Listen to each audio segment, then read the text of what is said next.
आप देख रहे हैं इन डार्क राजकुमार के साथ। तो चलिए बढ़ते हैं आज की कहानी की ओर। दोस्तों, संजय की शादी 2 साल पहले ही हुई थी। संजय की शादी होने के जस्ट बाद ही उसकी जॉब एक किसी कंपनी में लग गई।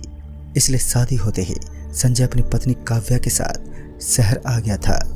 संजय और काव्या दोनों शादी के बाद अपने गांव ही नहीं गए। उसकी शादी को 2 साल होने को आए थे, पर संजय और उसकी पत्नी ने गांव की तरफ देखा तक नहीं था, क्योंकि संजय को कुछ दिन पहले ही कंपनी से प्रमोशन मिला था। तो अब उस पर ज़्यादा जिम्मेदारियां भी थी, तो वह छुट्टी भी नहीं ले सकता था। इस तरह कुछ महीने और बीत गए, पर अभी भी संजय को छुट्टी नहीं मिली। एक दिन शाम को गांव से काव्या को फ़ोन आया कि संजय की बहन निशा की शादी भी अब तय हो चुकी है और कुछ दिन के बाद उसकी शादी होने वाली है। और इस जरूरी काम की वजह से संजय को अगले ही दिन छुट्टी भी मिल गई। संजय और काव्या बहुत खुश थे, क्योंकि संजय को 1 महीने की छुट्टी जो मिल चुकी थी, तो अब वो दोनों गांव में आराम से जाकर रह सकते थे। संजय के गांव जाने में 1 दिन का समय लगता था।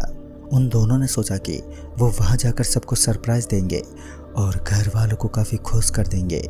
उन दोनों ने गांव जाने की तैयारियां शुरू कर दी और अगले ही दिन गांव के लिए वो निकल पड़े। उन दोनों ने सुबह 7 बजे की अपनी ट्रेन पकड़ी थी। वह शाम के 6:30 बजे तक गांव पहुंच चुके थे और दोनों ट्रेन से नीचे उतर गए और फिर किसी ऑटो या बस का इंतजार करने लग गए। पर अभी उन्होंने घर में किसी को भी नहीं बताया था कि वह आ रहे हैं। वह अचानक ही जाकर सबको खुश करना चाहते थे, मगर उन्हें नहीं पता था कि उनकी यह खुशी कब खौफ में बदल सकती है। काफ़ी देर तक इंतज़ार करने के बाद भी उन्हें कोई भी ऑटो या बस नहीं मिली। अब 8 बजने को चले थे और अब धीरे धीरे अंधेरा भी होने लगा, क्योंकि इस टाइम सर्दी का मौसम था और गांव जैसे इलाके में ठंड का जमावड़ा कुछ ज़्यादा ही रहता है। तभी उन दोनों ने सोचा कि थोड़ा आगे चलते हैं, शायद उन्हें कोई बस या ऑटो मिल जाए, क्योंकि वो काफ़ी समय बाद गाँव जा रहे थे और घर में शादी भी थी। तो वो दोनों सभी के लिए गिफ्ट लेकर पहुँचे थे, तो इस कारण उनके पास काफ़ी सामान भी था और इतने सामानों को लेकर चलना काफ़ी मुश्किल था। और अक्सर एक जगह रुके इंसान को ठंड कुछ ज़्यादा ही महसूस होती है, तो उन दोनों ने वहाँ से पैदल यात्रा तय करना ही बेहतर समझा। फिर काफ़ी चलने के बाद भी उन्हें कोई ऑटो या बस नहीं मिली और दूर दूर तक कोई भी नज़र नहीं आ रहा था। और अब धीरे धीरे अंधेरा गहराने लगा। अभी वो चल ही रहे थे कि तभी उन्हें सामने की ओर से एक रोशनी नजर आई। उन्हें लगा शायद कोई बस या ऑटो हो सकती है। तभी वह थोड़ा तेज चलने लगे कि कहीं बस निकल ना जाए। जब वह उस रोशनी के पास पहुंचे तो उन्होंने जो देखा वह देखकर उनके होश उड़ गए। उन दोनों ने देखा कि इस सुनसान रास्ते में एक औरत सब्जी बेच रही थी, पर इस रास्ते में तो कहीं जानवर तक उन्हें दिखाई नहीं दे रहा था और ना ही कोई इंसान। तो वह इतनी रात को किसको सब्जी बेच रही है? वह जोर जोर से गला भी फाड़ रही थी कि सब्जी ले लो। वो दोनों उस औरत के पास गए और पूछने लगे कि आप इतनी रात को सब्जी कैसे बेच रही हैं? तो उसने कोई जवाब नहीं दिया। तब काव्या ने पूछा, क्या आप हमें बता सकती हैं कि यहाँ आसपास में कोई बस स्टेशन या ऑटो मिल सकती है? तो वह औरत बोल पड़ी कि यहाँ से थोड़ी आगे जाइए। तो काव्या और संजय बिना कुछ बोले सीधा चलने लगे। वे दोनों रास्ते में चलते चलते आपस में यही बात कर रहे थे कि वह औरत कौन थी। और इतने में ही उन दोनों की नज़रें बस पर गई, तो उनके बदन में खुशी की लहर दौड़ गई। फिर वो दोनों उस बस के अंदर मौजूद हुए, तो बस के अंदर कोई भी नहीं था, यहाँ तक कि बस का ड्राइवर भी नहीं। यह बस अंदर से थोड़ी अजीब थी और इसमें अजीब सी बदबू आ रही थी, जैसे कि किसी का गला हुआ मांस सड़ रहा हो। फिर थोड़ी देर बस के बाहर खड़े रहने के बाद एक आदमी की आवाज़ आई, अरे भाई जी, कहाँ जाना है? फिर उन्होंने पीछे मुड़कर देखा तो बस में एक आदमी खड़ा था।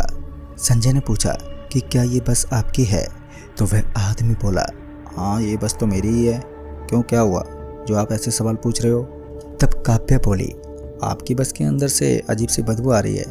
तो वह आदमी बोला कि बस को धोए काफ़ी वक्त बीत चुका है, इसलिए बदबू आ रही होगी। आप तो बैठ जाइए, मैं आपको जल्दी आपके गांव पहुंचा दूंगा। फिर संजय और काव्या दोनों ही बस के अंदर बैठ गए। बस के अंदर सिर्फ वह दोनों और बस का ड्राइवर ही था। फिर कुछ देर बैठे रहने के बाद बस के पीछे की तरफ से एक आदमी आया और किराया मांगने लगा।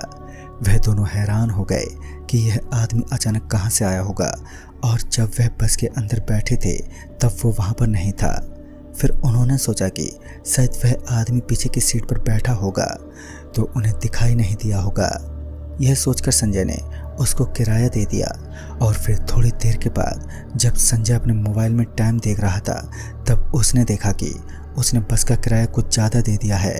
फिर वह बस के पीछे की सीट पे बस कंडक्टर के पास अपने एक्स्ट्रा दिए हुए पैसे वापस लेने गया, और उसने वहां जाकर जो देखा तो उसे देखकर उसके तो होश ही उड़ गए।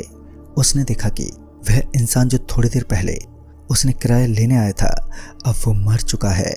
यह नज़ारा देखकर संजय की तो चीख निकल गई। संजय की आवाज़ सुनकर काव्या उसके पास गई तो ये सब देखने के बाद वह भी हैरान रह गई। वह दोनों भागते हुए बस ड्राइवर की तरफ चल पड़े, मगर जैसे ही वो बस ड्राइवर के पास गए तो उस मंजर को देखकर मानो उनके पैरों तले ज़मीन खिसक गई हो। उन्होंने देखा कि जो औरत थोड़ी देर पहले सुनसान रास्ते पर सब्जी बेच रही थी वही महिला अब बस चला रही है। पर वह औरत बस के अंदर कब आई और जो आदमी उन्हें मिला था वो बस से बाहर कब गया, उन्हें कुछ भी मालूम नहीं है। अब उनका दिमाग तक घूम चुका था। फिर वे दोनों बस से बाहर निकलने के लिए बस के दरवाजे के पास जाने लगे। तभी उस औरत ने काव्या का हाथ पकड़ लिया और बोला कि जो भी इंसान एक बार इस बस के अंदर पहुंच जाता है तो उसकी लाश ही बस से बाहर निकल पाती है। यह सुनकर तो संजय और काव्या को काफ़ी डर लगने लगा। उन्होंने जैसे तैसे अपना हाथ छुड़ाया और बस के दरवाजे के पास गए, और वो जैसे ही बस के दरवाजे के पास गए तो उन्होंने देखा कि जो कंडक्टर कुछ देर पहले मौत के घाट उतर चुका था तो वो अब वह दरवाजे के पास खड़ा था। अब तो उन दोनों को भी लगने लगा था कि आज उनका बचना बहुत ही मुश्किल है। वह अब कुछ भी कर पाने में नाकाम थे। वो दोनों चुपचाप आकर अपनी सीट पर अपने सामानों के पास बैठ गए। वो जैसे ही सीट पर बैठे तो उन्होंने देखा कि उस बस का ड्राइवर जो उन्हें बाहर मिला था वो इस समय उनके सामने वाली सीट पर ही बैठा हुआ था, और वो पूरा का पूरा खून से लथपथ था। और ये सब देखने के बाद उन दोनों की बची कुछ जान भी निकल गई, लेकिन वो दोनों अभी भी उस बस से बाहर निकलना चाहते थे। और शायद कुदरत को मंजूर नहीं था, क्योंकि काव्या और उसके हस्बैंड की नज़र एक कांच पर गई जो पूरे तरीके से खंडर सा बना हुआ था। उन्होंने फुर्ती दिखाई और उस टूटे कांच को पूरा तोड़ दिया और वो नीचे कूद गए। पर मुसीबत इतनी जल्दी कहाँ पीछा छोड़ती है। वह दोनों जैसे बस से उतरे तो उन्हें सामने की ओर एक ऑटो दिखा। उन्हें लगा कि वह इस ऑटो में बैठकर इस सुनसान रास्ते से बाहर निकल सकते हैं। पर वह जैसे ऑटो के पास गए तो उन्होंने देखा कि ये ऑटो तो वही जगह खड़ा था जहाँ पर वो बस खड़ी थी। उन दोनों को कुछ भी समझ नहीं आ रहा था कि वह वापस इस जगह पर कैसे पहुंच गए, जिस वजह से वह दोनों अब काफ़ी सहम चुके थे। फिर उन दोनों ने समय देखा तो 11:30 बज चुके थे, और अब चारों तरफ ठंडी ठंडी हवाएं चलने लगी। उन दोनों के जो गर्म कपड़े थे वह उनके बैग में थे, और वो बैग तो बस में ही छूट चुका था, और उनमें अब इतनी हिम्मत नहीं थी कि वह उस बस के अंदर वापस जाएं। जैसे तैसे वो दोनों वहाँ से बचकर निकले थे। अब वह इस ऑटो के अंदर बैठ जाते हैं तो वह ठंड से बच सकते हैं, पर वह इस बात से अनजान थे कि वह किसी खतरे को बढ़ावा दे रहे हैं। वो जैसे ऑटो के अंदर बैठे वैसे ऑटो चलने लग गया। ये देखकर उनके तो मानो होश ही उड़ गए।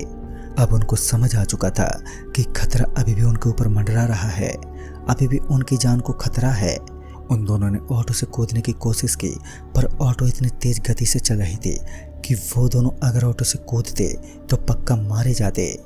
उन दोनों के पास अब बचने का कोई भी रास्ता नहीं था, और ना तो वो ऑटो से कूद सकते थे और ना ही ऑटो वाले को ऑटो रोकने को बोल सकते थे, क्योंकि ऑटो के अंदर सिर्फ वही दोनों मौजूद थे और उसके अंदर उनके अलावा कोई भी मौजूद नहीं था। तभी उन्होंने सोचा कि वह ऑटो से कूद ही जाते हैं, अगर बच गए तो भगवान की मर्जी है, क्योंकि ऑटो के अंदर बैठे रहने से तो वह वैसे भी बचने में नाकाम थे। जैसे वे दोनों कूदने लगे तो वैसे ही उन्होंने देखा कि किसी ने संजय का हाथ पकड़ लिया।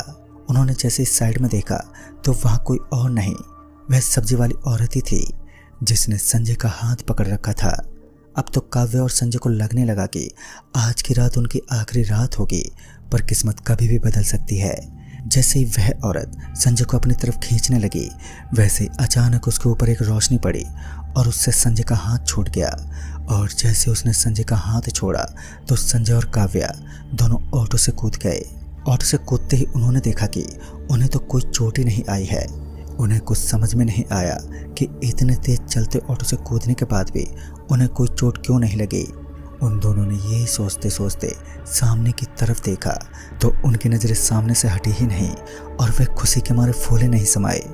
उन्होंने देखा कि वह औरत उस ऑटो के साथ चल रही थी और उन्हें उनका गांव भी अब नजर आने लगा था।